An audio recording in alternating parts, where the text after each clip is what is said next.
मत, डरिए मत सर, डरिए मत. You came to my area twice during the campaign, sir. आज तो सुन के जाइए, sir. The last time I stood here, sir, the last time I stood here, I was not allowed to speak. The ruling party has paid a very heavy price for throttling the voice of one MP. The word Manipur nowhere in the speech. Why do we refer to the generic Northeast? Prime Minister has to take to social media himself to tell people that no, it is not Modi ka parivar, it is NDA, the Nitish Naidu Dependent Alliance.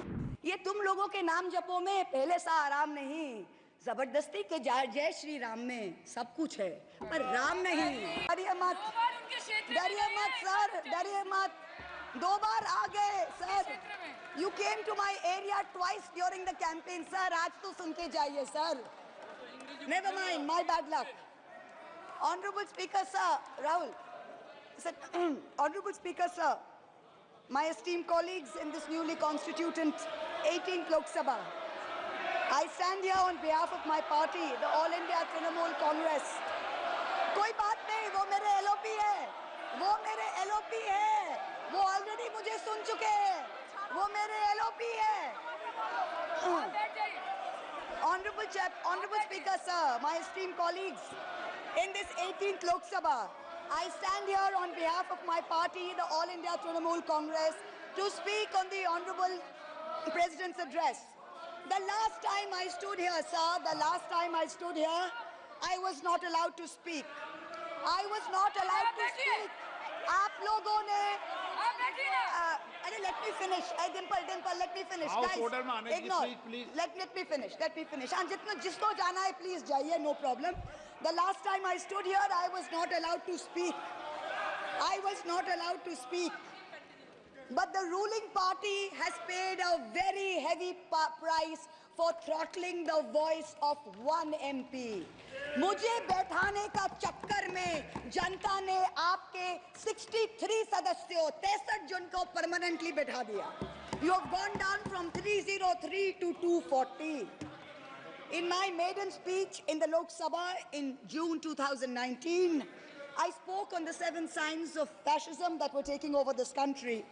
5 years to the date, on June 27, 2024, this House saw the unprecedented scene of the marshals welcoming the President of India, the Honorable President, with a Sengol in their hand. The Sengol is a symbol of the supreme authority of a monarch. It has no place in the temple of a constitutional democracy. But, Honorable Speaker, sir, it is understandable why this happened. Because the BJP has still not understood that their 303 brute majority, their Rajtantra, has been reduced to a 240-seat minority by the Loktantra. They are still living in the world of the Sengol. This sudden changed reality, this new reality, is yet to sink in for the treasury benches and especially for the speech writers of the Honorable President's address. The speech that the Honorable President read out, she said, the people of India have elected a stable government with a clear majority. Please do not embarrass the office of the President by using poorly edited cut and paste versions of old speeches. This is not a stable government. It depends on multiple allies with a history of U-turns. It has not got a simple majority. The BJP is 32 short of 272. It is going to be a very hard landing for the treasury benches, as was obvious today. This time, there are 234 warriors this time, firmly united, and we have walked through fire to walk through these doors, so you will not be able to shut us up this time the way you did last time. There are numerous statements in the Honorable President's address that defy even a tenuous link to truth and to reality. Like in my 2019 maiden speech when I spoke on 7 signs, today I have picked out 6 themes from the Honorable President's address, and I will analyze how each of them is an exercise in fallacy and exercise in untruth. The address covers many issues, but I have chosen 6 themes. The first theme, the Northeast. The Honorable President's address says, that the government has increased allocation for the Northeast by 4 times, has worked for increased and lasting peace in the area. Now, I have one question. Why is the word Manipur nowhere in the speech? Why do we refer to the generic Northeast?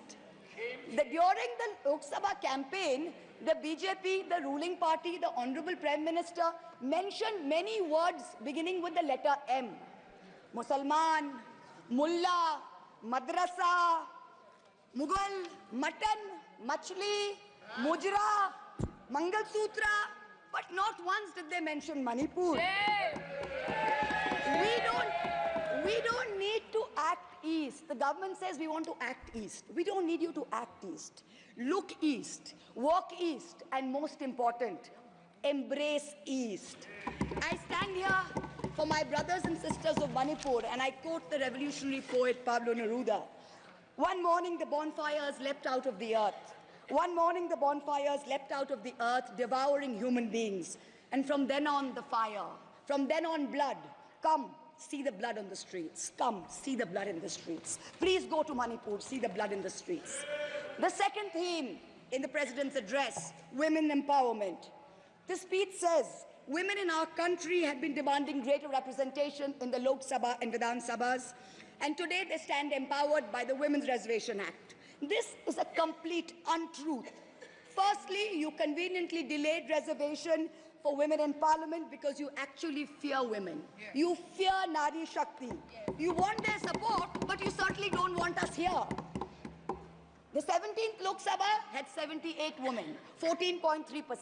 The 18th Lok Sabha, this Lok Sabha, has only 74 women. Shit. 4 women less than last time, only 13.6%. The ruling party, the BJP, had called a special session to bring in the Women's Reservation Bill. They have got a shameful 30 women MPs out of 240, only 12.5%. It is only Mamata Banerjee's Trinamool Congress that in 2019 had 37%, and even this time has got 38%. The President's address talks of a comprehensive campaign by the government to enrich and make 3 crore women Lakhpati Didis. All that we have seen so far is a far more comprehensive campaign to make 1 Arabpati Dada. I'm sure I don't need to take his name in this house. I'm sure we all know who we are talking about. The third theme, Kashmir. The address mentions that after decades of shutdowns and strikes, the Kashmir Valley has voted in an atmosphere of stability and security. But if abrogating Section 370 was such a good idea, why did the ruling party, the BJP, not even dare to put up candidates in the 3 valley seats of Anantnag, Baramulla and Srinagar? If 370 was such a big deal and you were going to campaign on the basis of 370, you did not even dare to fight the seats. The Kashmir Valley has voted in MPs who were against your 2019 decision.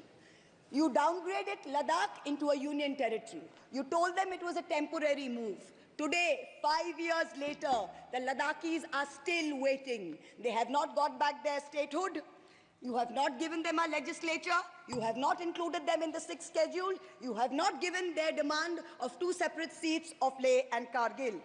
As a result, in the current Lok Sabha, the Ladakhis have relegated you to 3rd position in the Lok Sabha. You lost it. The fourth theme in the Honorable President's address, the Election Commission of India.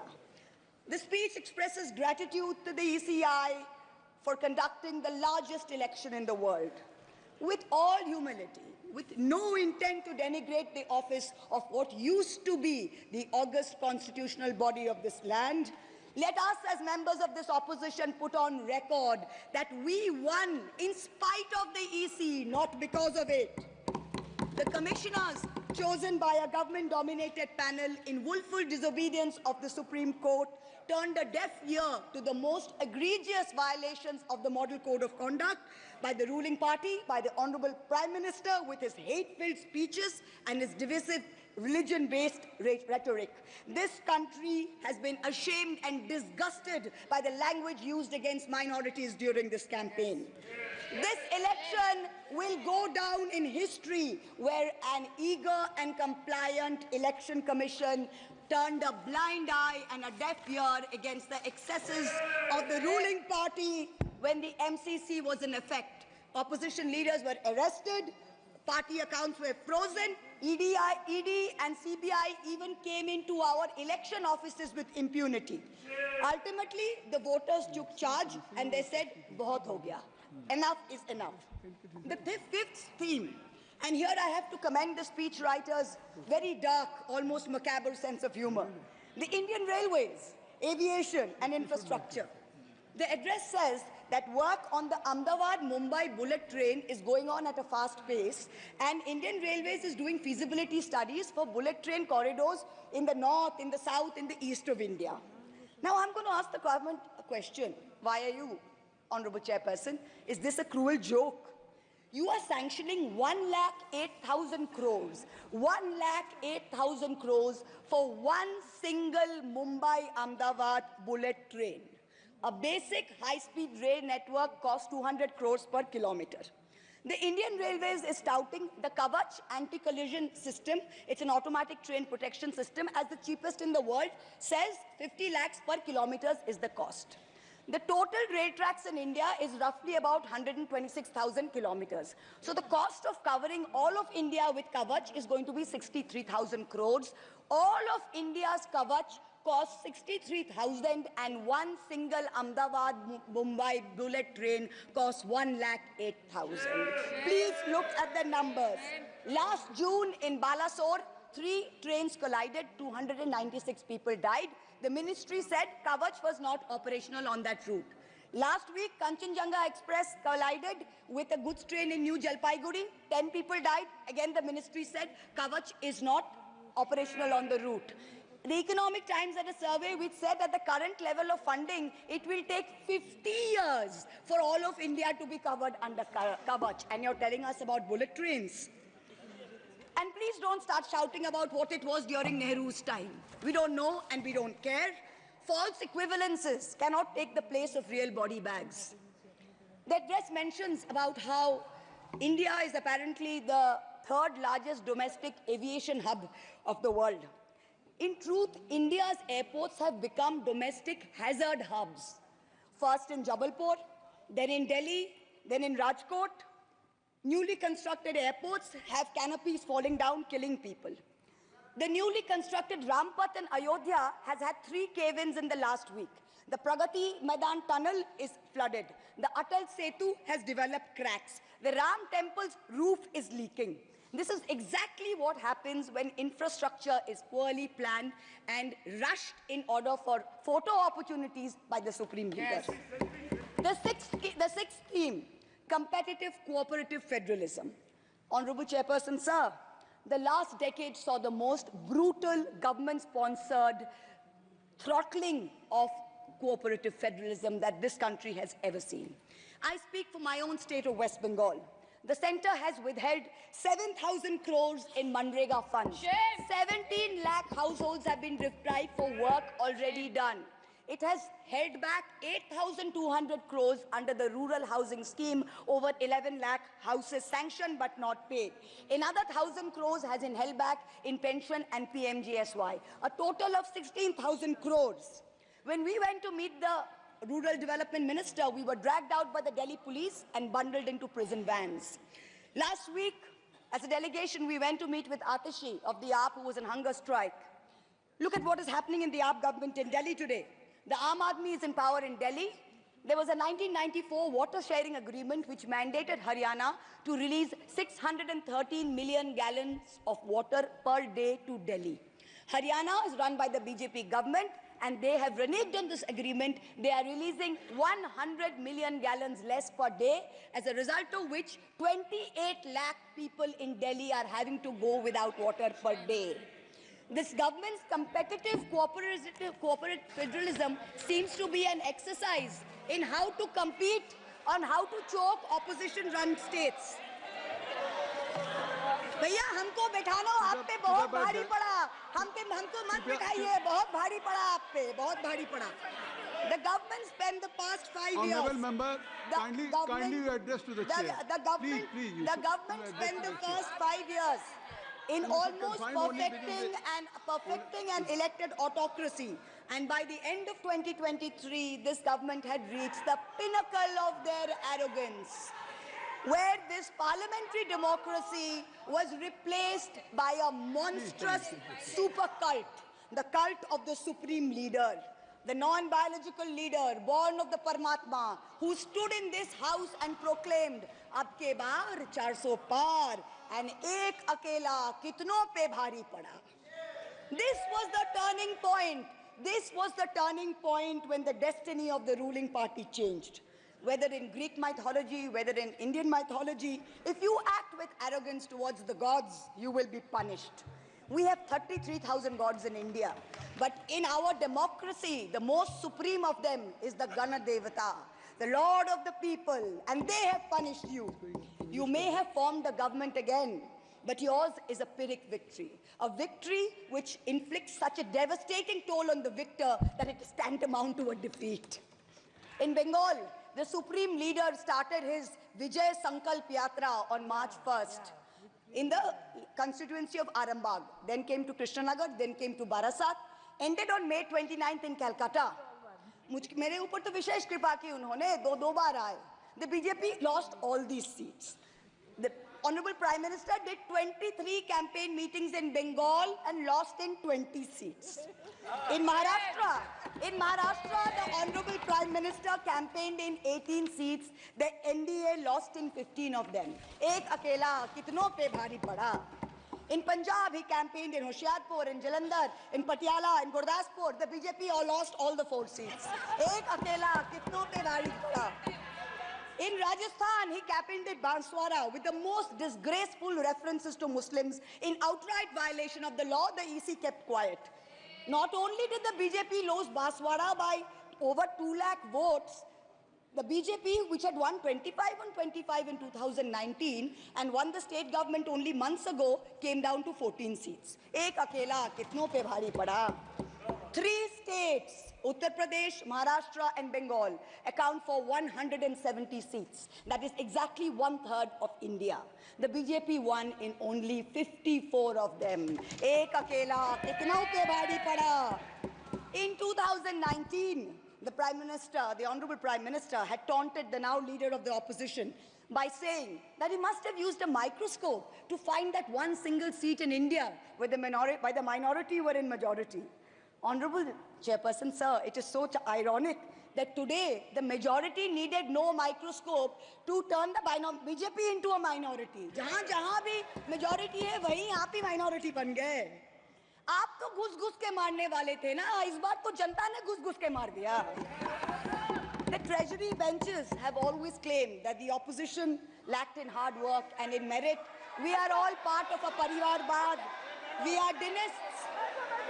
Whereas they are proud to be part of a meritocracy. They are proud to be part of a Modi ka parivar. How ironic is it today that 20 ministers in the union cabinet are dynasts? How ironic is it that the Honorable Prime Minister has to take to social media himself to tell people that no, it is not Modi ka parivar, it is NDA, the Nitish Naidu Dependent Alliance. In January, the Honorable Prime Minister consecrated the unfinished Ram temple in Ayodhya. He said he was tasked with the divine duty of bringing Ram Lalla home. The Ram Mandir was going to ensure that not only would the BJP cross 400 seats, but that this government would last 1,000 years. The last time in history that we heard of a 1,000-year vision was during the Third Reich. This was the second time that we've heard of it. But then ultimately, Lord Ram said, stop, not in my name. Oti dorpe hoto Lanka. Too much arrogance, too much pride caused you to lose the kingdom of Lanka. The BJP lost in Ayodhya, Faizabad, where the temple is. It lost in Banda Chitrakoot, where Lord Ram meditated. It lost in Shravasti, where the son of the Honorable Prime Minister's ex-secretary said, my father has built the temple, campaigned in his name, you lost there. All the seats around Ayodhya, Basti, Sultanpur, Ambedkar Nagar, the BJP lost. ये तुम लोगों के नाम जपों में पहले सा आराम नहीं. ये तुम लोगों के नाम जपों में पहले सा आराम नहीं. जबरदस्ती के जय श्री राम में सब कुछ है, पर राम नहीं। जबरदस्ती के जय श्री राम में सब कुछ है, पर राम नहीं। Today in India, there are two types of leaders. Those of us who come via the voting machine, and then there are many who come via the washing machine. There are still people who say, wait, you don't know Modi ji. Wait 6 months and see. The BJP will get 300 members. To them I say, no, this will not happen this time. Because every potential turncoat will have to choose between temporary greed of fear and between permanently becoming politically irrelevant.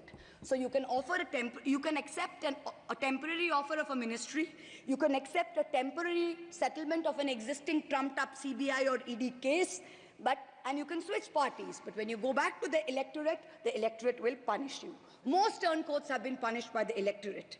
Also this time, India has very large, solid bloc components. The Congress has 100 seats. SP has 37 seats. Trinamool has 29 seats. DMK has 22 seats. NCP and UPTA have 17 seats. So this is not a ragtag bunch of members that you can lure away. This is a solid bloc. So yes, it's a question of time. But the question is not whether they will get 300. The question is when people will join us and we will cross 272. The ruling party's politics have always been along the lines of religious hate and ethnic divisiveness. But even at the height of their power, when they got 303 seats, 1 out of 2 Hindus had not voted for the BJP.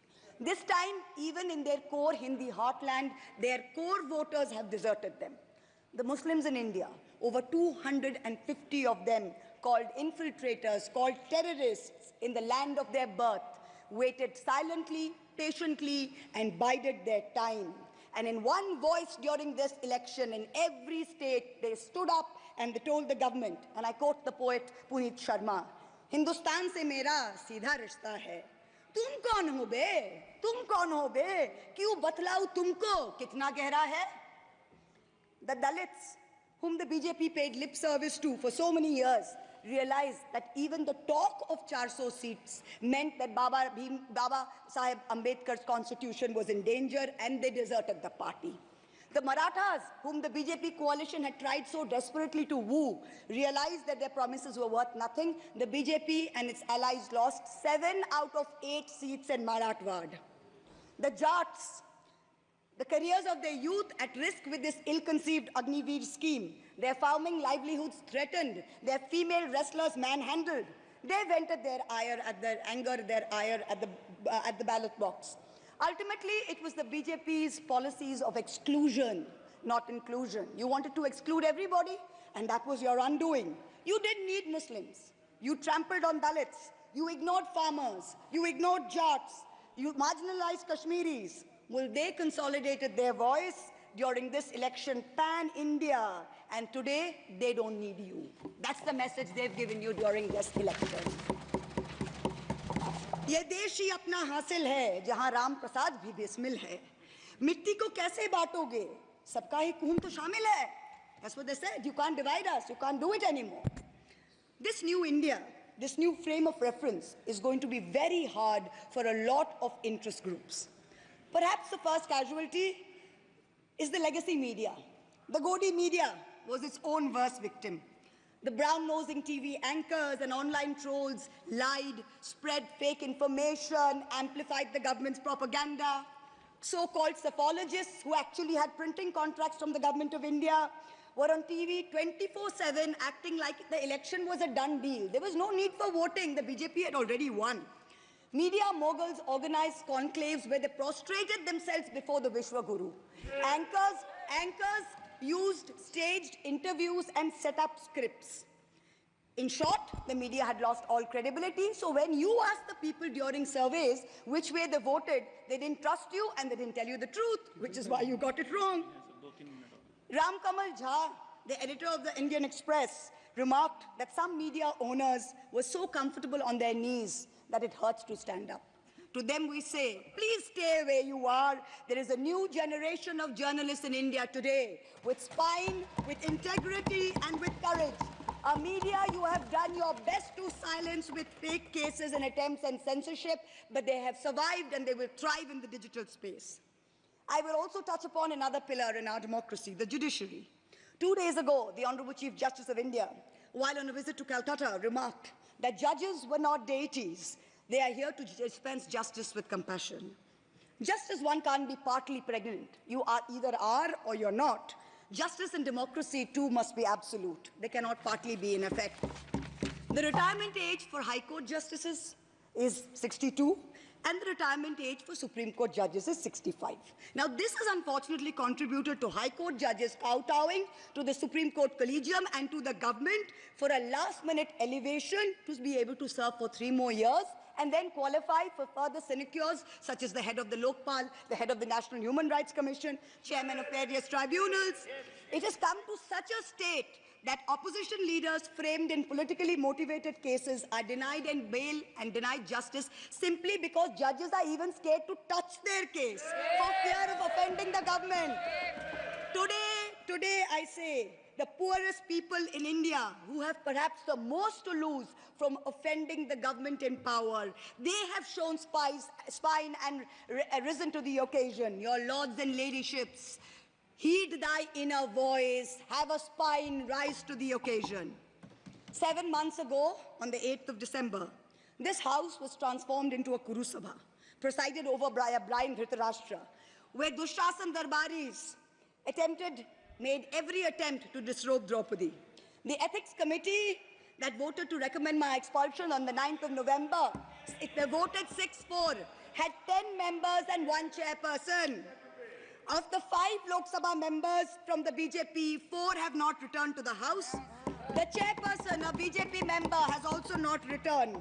The Congress turncoat from Punjab who voted against has also not returned. The BJP lady MP from Maharashtra who started the debate in the House on behalf of the BJP has also lost. Much like Lord Krishna protected Draupadi, the people of Krishnanagar have protected me. In the last year, a lot of people look at me and say, oh, Mahua, you must have lost a lot. You lost your membership, you lost your house. And by the way, I also lost my uterus due to a surgery. But you know what I gained? I gained what Rahulji said, the freedom from fear. I do not fear you. I will see the end of you. We will see the end of you. Your ED, your CBI, your income tax, your trolls, your media, your bought-out judges, nobody can scare us. The people of India are patient. They will wait patiently for this government to fall. And I hope that whoever writes the next speech for the Honorable President of India will give her the respect and the honor due by not filling it with falsity. This government has dishonored the office of the President by giving her a script that is full of lies. We wait, and the people of India wait, for the restoration of her honor and for the honor of her august office. It is in this hope that I bow my head to the holiest of our books in its 75th year of adoption. Hail the Constitution, Jai Sangvidhan. Thank you. If you like this video, then like, share and subscribe to ET Now.